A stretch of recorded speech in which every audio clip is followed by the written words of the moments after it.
Welcome to the Pretty Powerful Podcast, where powerful women are interviewed every week to share real inspiring stories and incredible insight to help women or anyone break the barriers, be a part of innovation, shatter the glass ceiling, and dominate to the top of their sport, industry, or life's mission. Join us as we celebrate exceptional women and step into our power. And now, here's your host, Angela Gennari. Hello, and welcome to the Pretty Powerful Podcast. My name is Angela Gennari, and today I am here with Paige Lawrence. How are you, Paige? I am doing great. Excited to be here with you today. Thank you so much. Me too.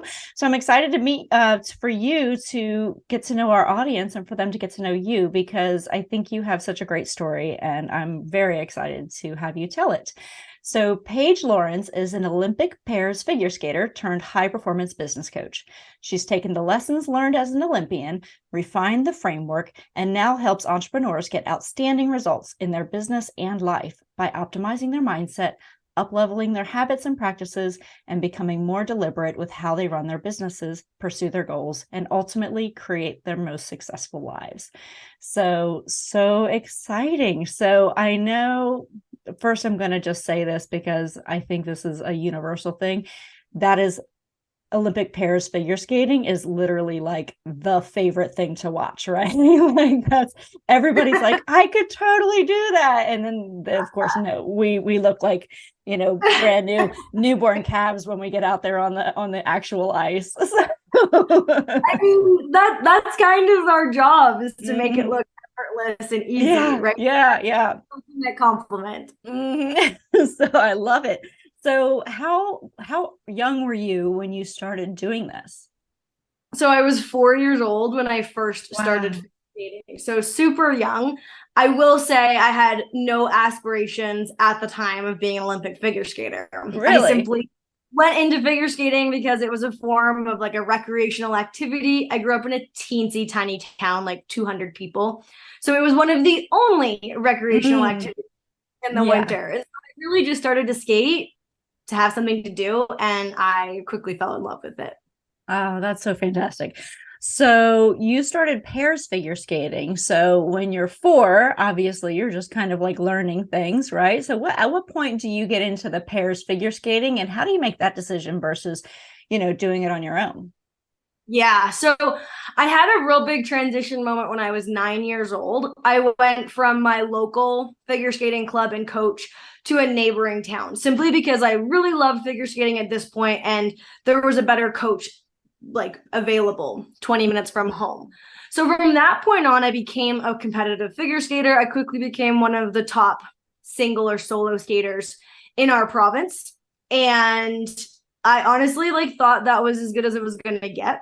But when I was 15, there was a boy in our club who was left-handed in figure skating, just like me, because in all sports, there's lefties, there's righties. Lefties are a minority in figure skating, much like in life. And so this boy in my club named Rudy wanted to try pairs, and being one of the only lefties who is short enough, small enough to be lifted and thrown, my coach kind of forced me into it, to be honest with you. I didn't want to do pairs. I'm a very fiercely independent person. Yes. So the idea of linking my success and my fate to another individual really wasn't appealing. But I decided to do pairs for 1 year to help my friend out. And that 1 year really transformed into 9 years, and ultimately the best decision I could have ever made, because in pairs figure skating, I really found the place I was supposed to be. I found the avenue that I was, what I believe, meant for. I loved being chucked across the ice and lifted above. I loved the risk and the speed and the intricacy of working with another individual. And so it really kind of happened, as corny as it sounds, by fate. And I owe it all to my bossy coach. That is so awesome. I love that. So, and like you, I'm fiercely independent also. And so I would be like, wait, what? I have to I'm putting all of my talent in, in a thing where I have to be with somebody else. That's fantastic. How cool is that? Well, Very cool. And then what's the journey to the Olympics like? Yeah, I mean, that's a loaded question. It was a huge ordeal. I will say we started skating pairs when I was 15. My partner was like 17 or 18. He was a few years older than me. And again, it was really just like, let's see how far this can go. Yeah. We knew we had potential as a pair team. You could tell right away that we were really strong technically. But we were last. I'm Canadian. We were last in Canada our first 2 years. So wow. It was kind of one of those things where we're like, we know we have potential, but we're not there yet. It was in that third year of us training together that we kind of had a breakthrough moment. We made the national team. We went to Junior World, and we really started to click and have stuff fall together. And it was at that point, so that would have been 2005, 2006, 2008, that we sat down and really took a look at ourselves and what our goals could be. And we knew in the Olympic world, you kind of live in these 4-year cycles, right? Because the Olympics happen every 4 years. So in 2008, we were 2 seasons away from the next Olympics. Okay. We knew that it wasn't really a realistic goal in 2 years to make the Olympic team. So we said, okay, great. 2010 is off the table. Is 2014 something that we want to commit to? So at this point, we're a little over 6 years away when we made the decision, hey, let's really double down. Let's commit to each other. Let's commit to this process, and let's make 2014 Olympics happen. And so from that moment on, it was really all just about planning for success, adapting and adjusting the plan when things went off the plan, and showing up and doing the work day in, day out for that 6-year long goal. Wow. Well, good for you. How awesome. So you get to the Olympics, and what was the most surprising thing about the Olympics? Gosh, I mean, the Olympics was just the best experience of my life. It sounds really?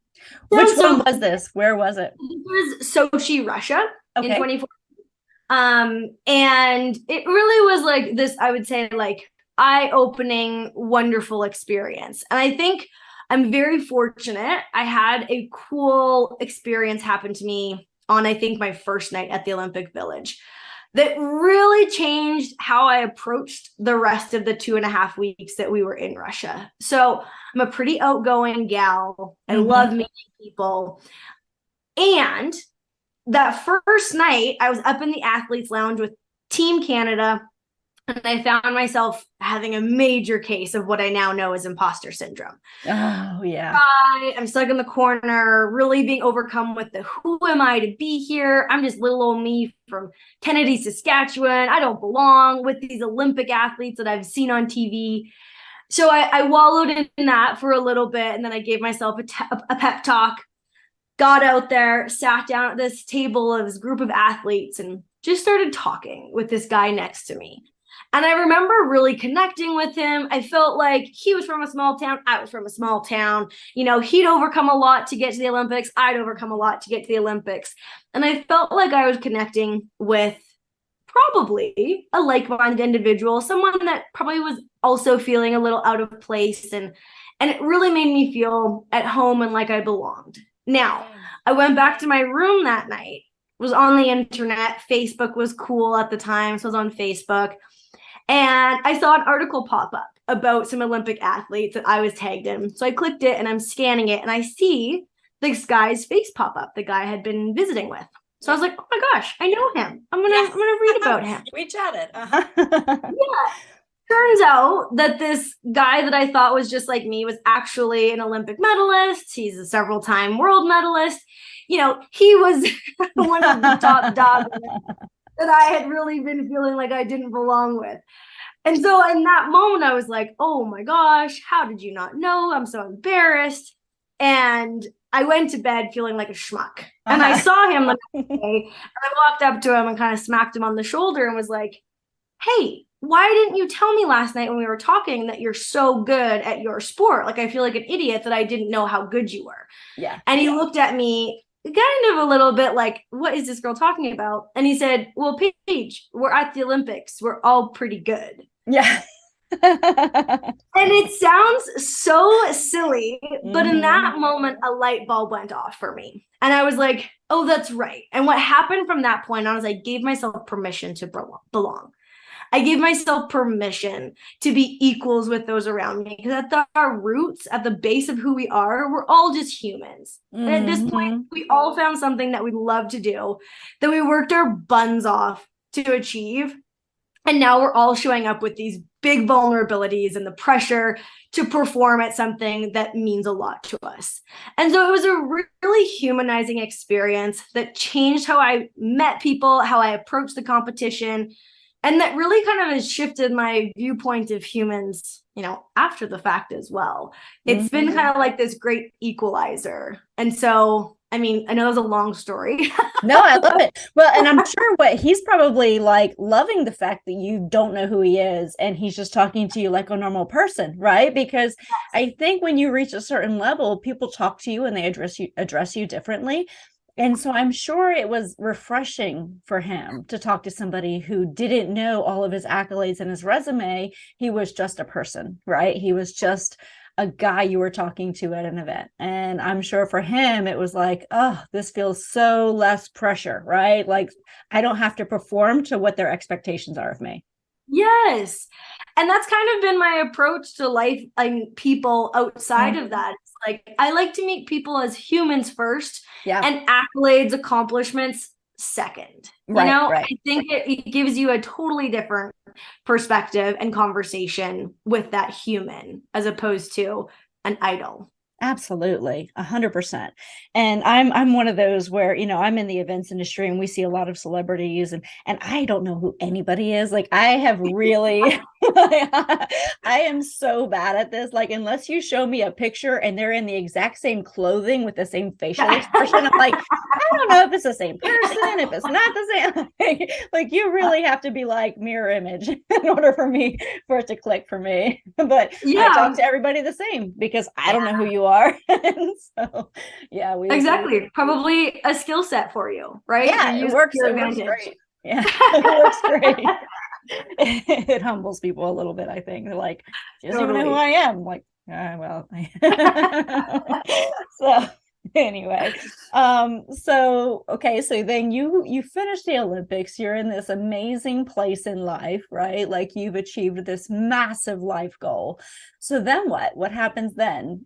Because I know you have this amazing coaching practice now. So what was that transition like? Yeah, it's I would love to say it transitioned from amazing to amazing quite easily, but that would be a big lie. I came back from the Olympics and hit probably the lowest low of my life. I retired shortly after, and I really retired without a plan, without a purpose. Yeah. And I hadn't realized how much my identity had been wrapped up in my sport and what I did until I found myself without that sport.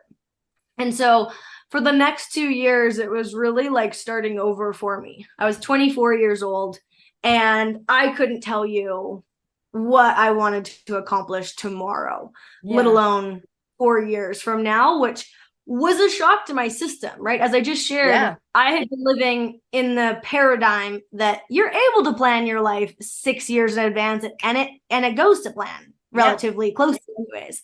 Yeah. And it was a harsh reality to realize that that's just not how the world works for most people. Yeah. This is true.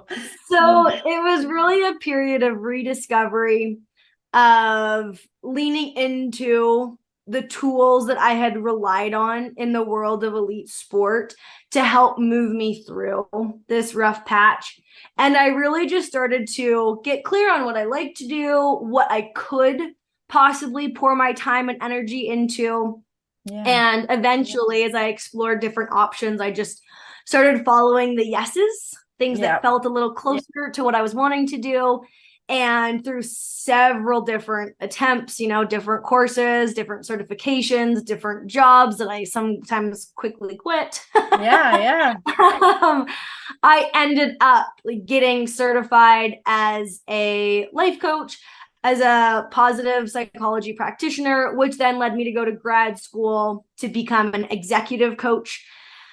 which then led me to really checking in with my values. What do I want to do with this? That ultimately led me to start my own business, where I'm focusing primarily on working with entrepreneurs and helping them to really define what their goals are, so we can create a really strong plan of action, execute it, show up for those goals, and create a really fulfilling and successful life.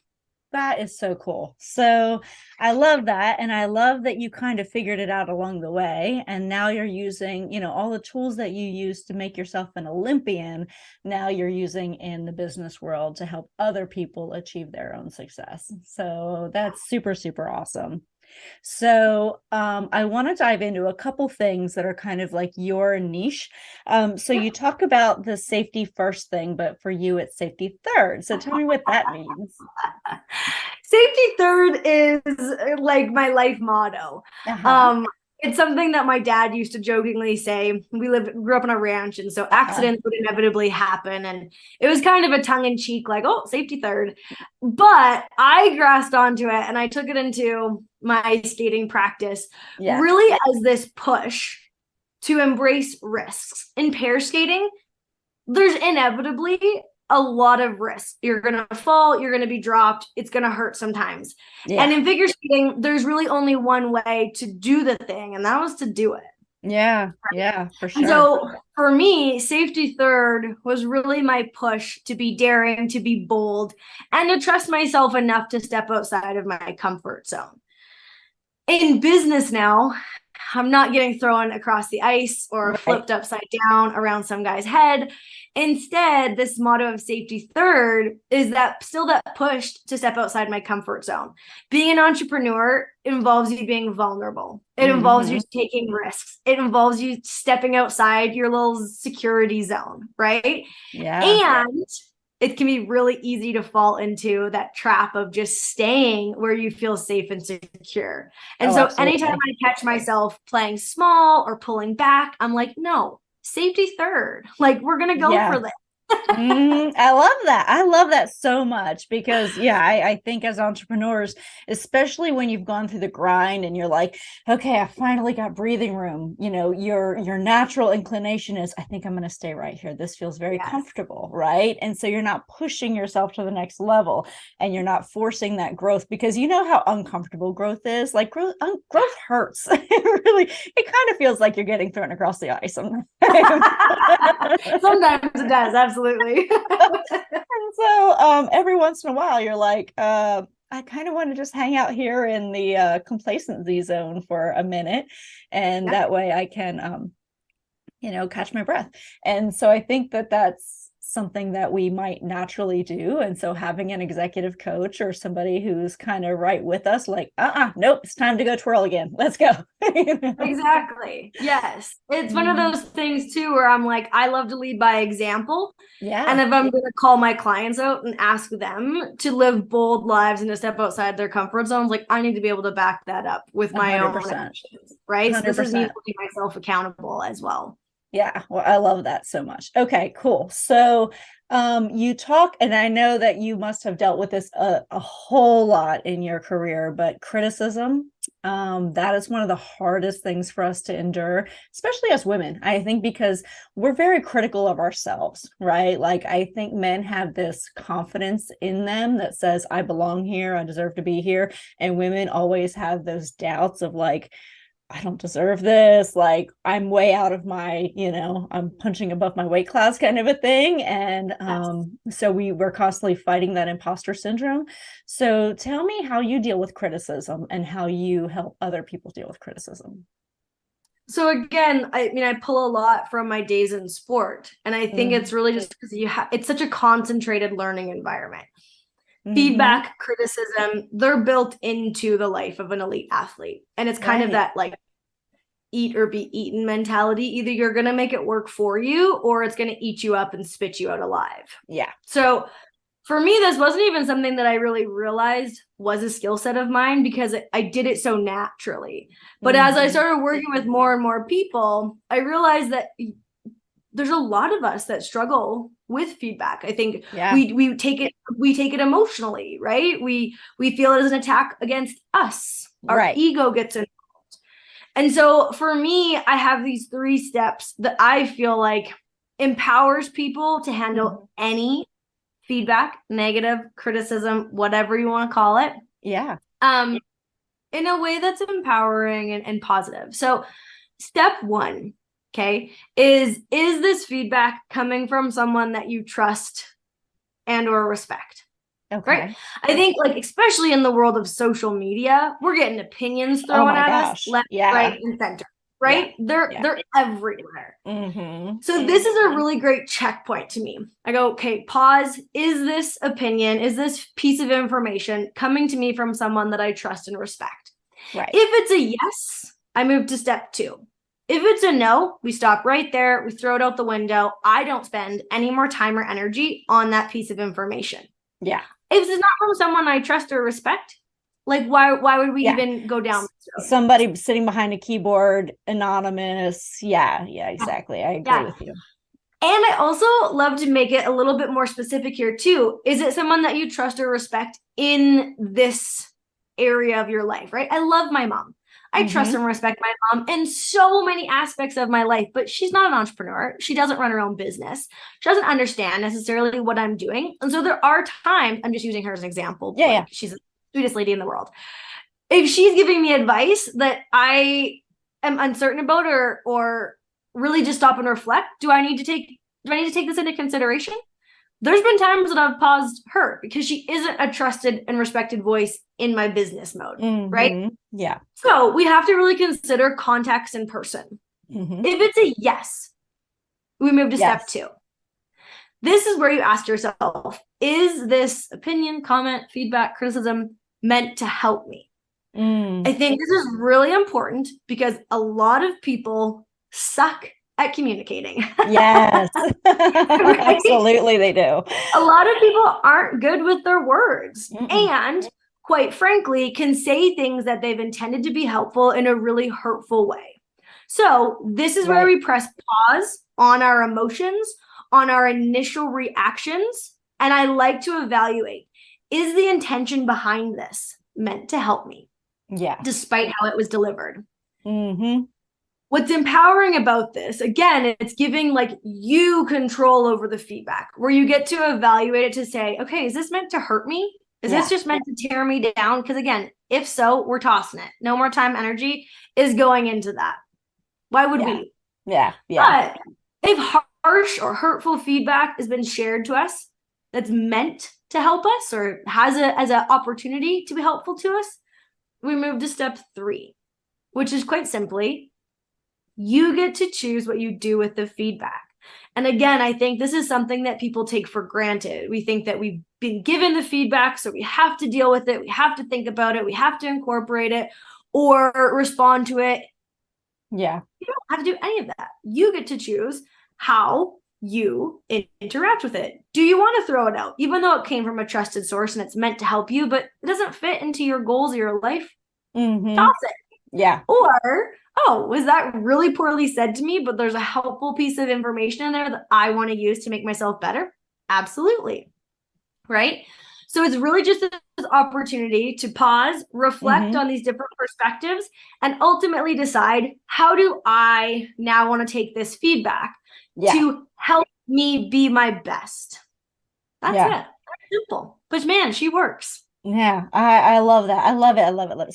So what I love about that the most is that you are categorizing feedback into, am I going to do something with this or am I not? Right? Because I think so many times we're getting so much thrown at us, right? Like, you're not doing this right. And you know, in my scenario, I have feedback coming from employees. I have feedback coming from clients. I have feedback coming from advisors. I have feedback coming from family and friends who mean well, but may not really understand my circumstance.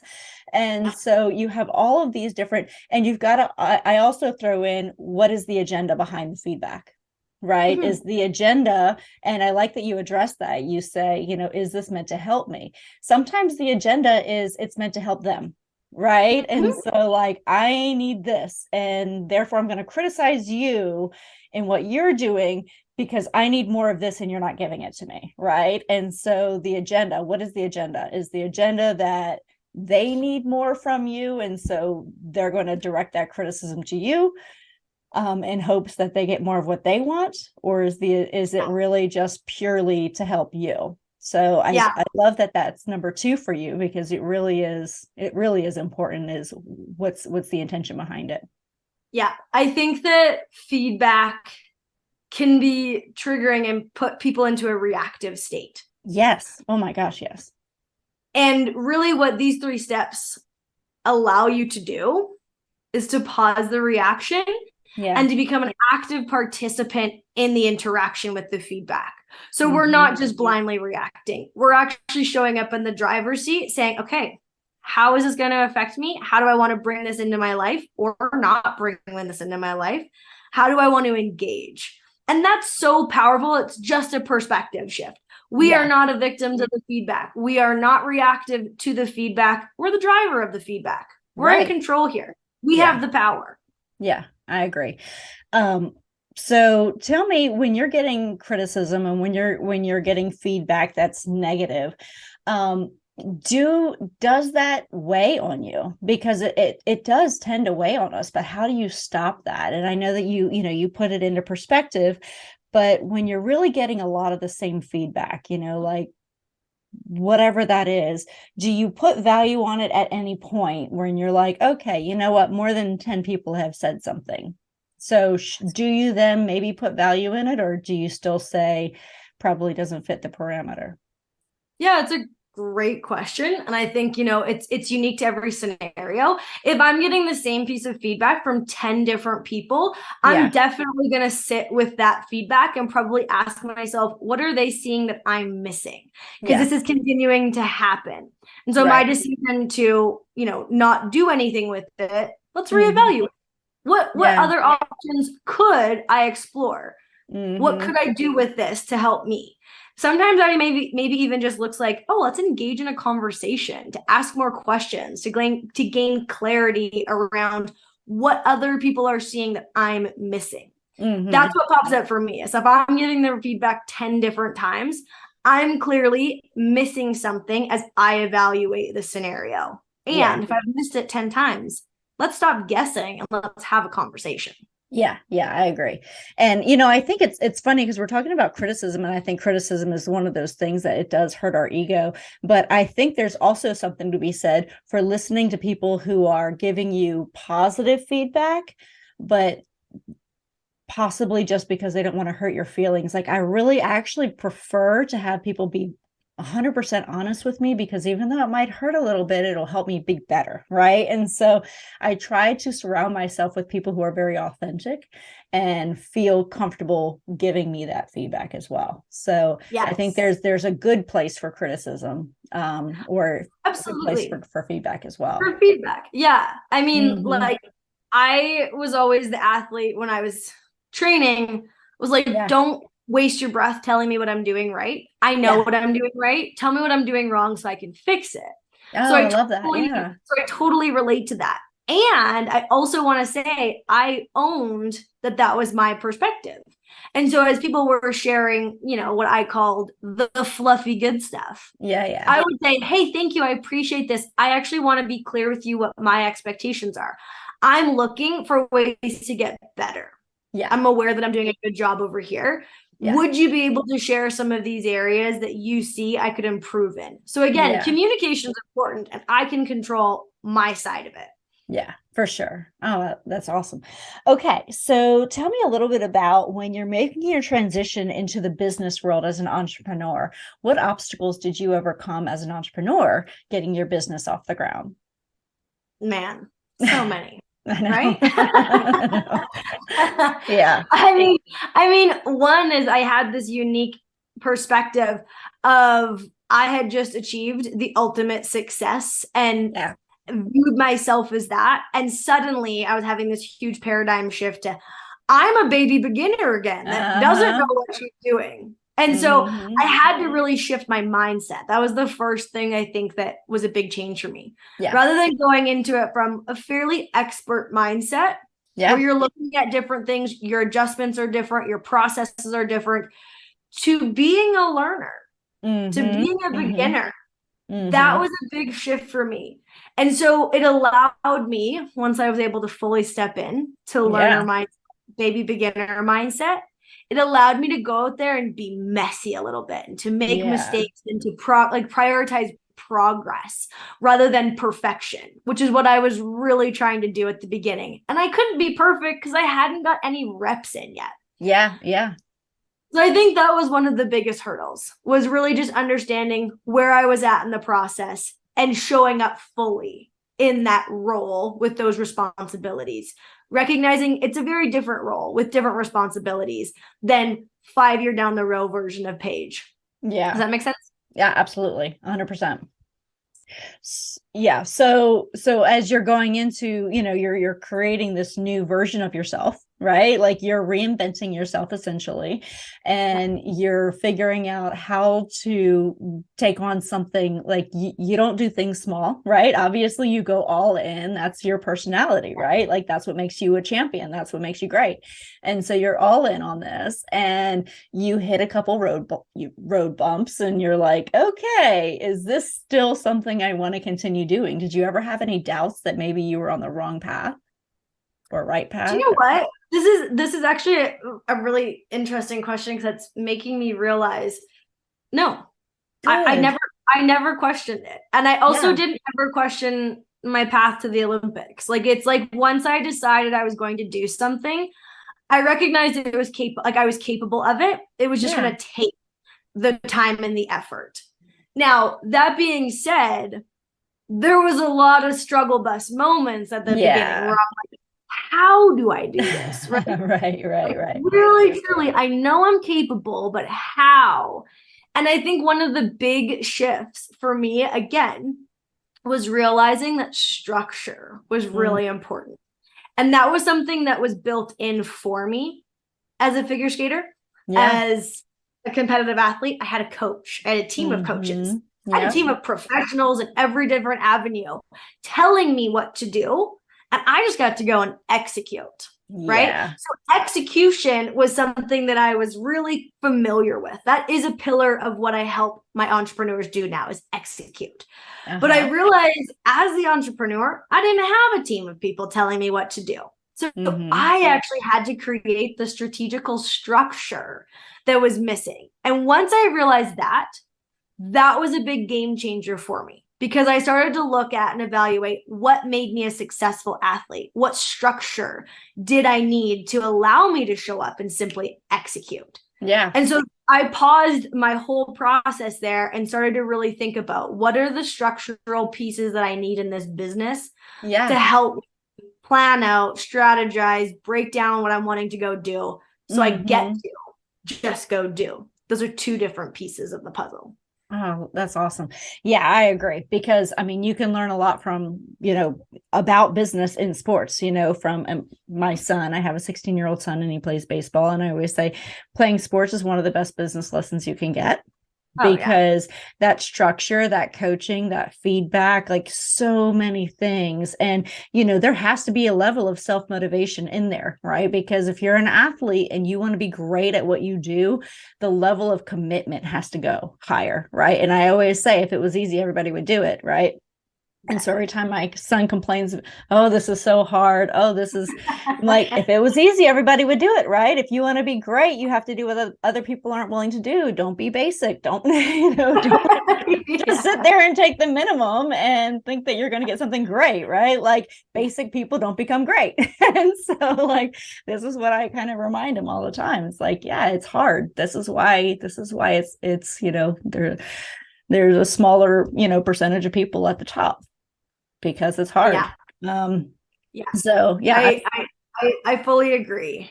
And I'm like, I think that entrepreneurship is its own beast, right? Because we have to create the structure ourselves.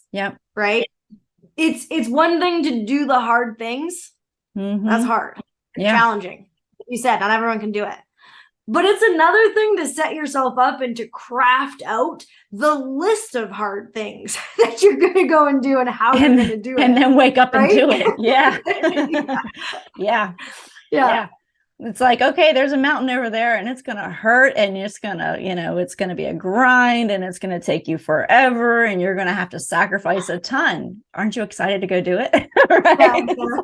Oh, I'm not excited, but okay. So yeah, that's fantastic. So when you go into owning your business and you start helping entrepreneurs, what do you think is the most surprising thing that you have found when working with entrepreneurs? When it comes to them running a business? Most surprising. I mean, here's where my approach is. Like, over the years, I've found that people typically struggle in one of three areas. It's the strategy and structure. Yeah. They don't have anything in place. Yeah. They're struggling. They're drowning. They got no arm floaties. Or they struggle in the execution, the following through, getting stuff done. They get in their own way. We're all so good at getting in our own way, right?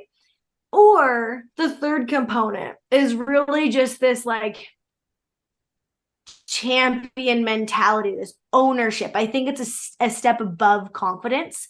It's this sense of ownership and belief. I belong. I'm capable. This is going to happen. Yeah. Right. Like the idea that I never once doubted I wasn't going to be successful at going to the Olympics or building this business. That's something I'd taught myself over the years. And so I think that one of those three areas is usually where I find them struggling. Yeah. And then we end up, merging into the other two because they're all related and all necessary. Absolutely. Yeah. Well, and I think it's based on personality type too, right? So like my personality type, I'm much more of like a creative vision person, and I'm not always good at executing, right? And so like I joke with my team at the office all the time. I've had a employee newsletter written on my to-do list for 3 months, and the reason is because it doesn't have a deadline. So every time I start making my to-do list, it drops all the way down to the priority list. And there are things I'm like, oh, don't worry, it'll be in the newsletter. Oh, it'll be in the newsletter. And this mysterious newsletter that never gets sent because it doesn't have a deadline, right? Yeah. But I am a deadline person, not a to-do list person. And so if it doesn't have a deadline, it doesn't really get done. It goes way to the end of the to-do list. But executing is hard, right? Because I'm also somebody who takes on way more things than is rational for a normal human being, right? And so I'm like, oh no, I have this grand vision of what I'm capable of, and that's not actually like possible, right?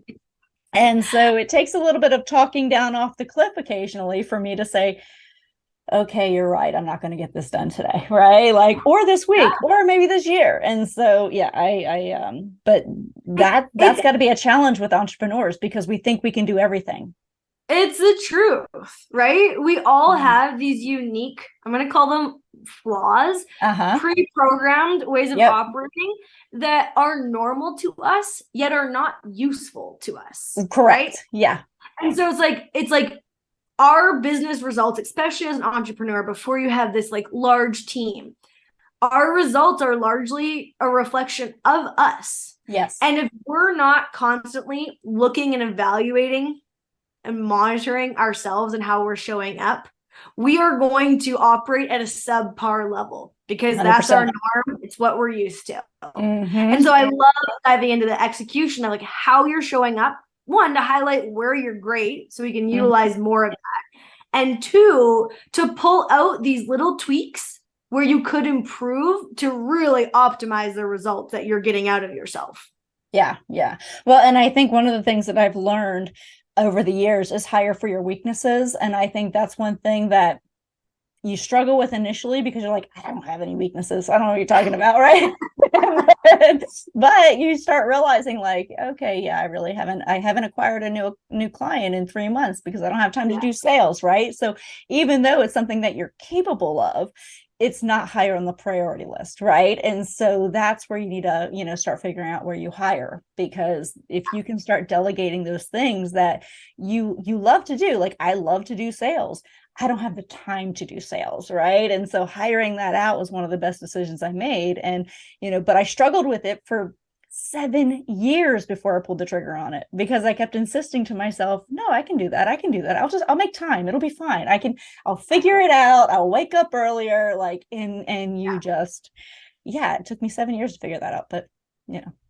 Yeah, we fall victim to our own falsehoods, right? We We sure believe ourselves even though we know we're talking bullshit. Yep, all the time, all the time. Yep, yep.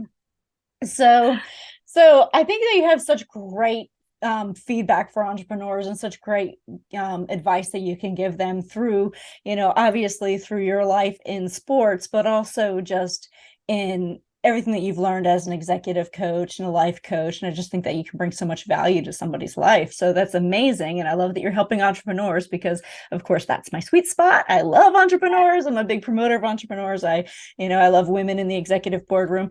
Have you seen major differences between how men run businesses and how women run businesses? That's a great question. I would say what you said earlier, that men seem to step in and it's almost like they can take up space until proven wrong, right? Yeah. Whereas women need a lot of proof and validation before they even step into a role that they're probably overly qualified for. Right. I think that really shows up in how people approach their business. Now, that's not for everyone, right? I think that especially as an entrepreneur, you need to adapt and to adjust and to learn how to be bold, to stand up for yourself. But I definitely think that there is a learning curve for women entrepreneurs to finally step into and claim their greatness, their place, their worthiness to go after the goals that they have. Absolutely. So that leads me into this question. So as women, we give our power away all the time. So, we might take criticism. We might, give somebody else credit for our work, whatever that giving your power away looks like. And it's all different. But I think as women, we've done that so often in our lives. Tell me about a time that you gave your power away and then another time that you stepped into your power. I think this is something that I learned in figure skating and also had to relearn again as an entrepreneur. And it's this idea, I'm going to butcher the quote, but it's like show up quietly and let your results speak for you. Yeah. Right. And that's what I really believed for a long time, is if I work hard and I work diligently in discipline, in quiet, my results are going to speak for themselves and people will notice my greatness, my capabilities, what's possible for me, and the success and the attention will come naturally. And what I had to learn in figure skating is no one's going to hand me the limelight. No one's going to hand me opportunities because they've seen what I'm doing. It's up to me to go and put myself into situations and to claim that spotlight and to claim those opportunities and say, watch me. I'm really friggin' great at this. Right? To claim that moment. Yeah. And I had to learn that in order to get to the level where I was given an Olympic opportunity. Absolutely. And yet when I stepped into the entrepreneurial world, I was doing the same thing. I'm working in quiet in my little hill on the side of a mountain in Montana. And I'm like, I'm doing great work. I feel really good about myself. Like the people will come, the attention will come, and I had to call myself out on it. Like get yourself into bigger rooms.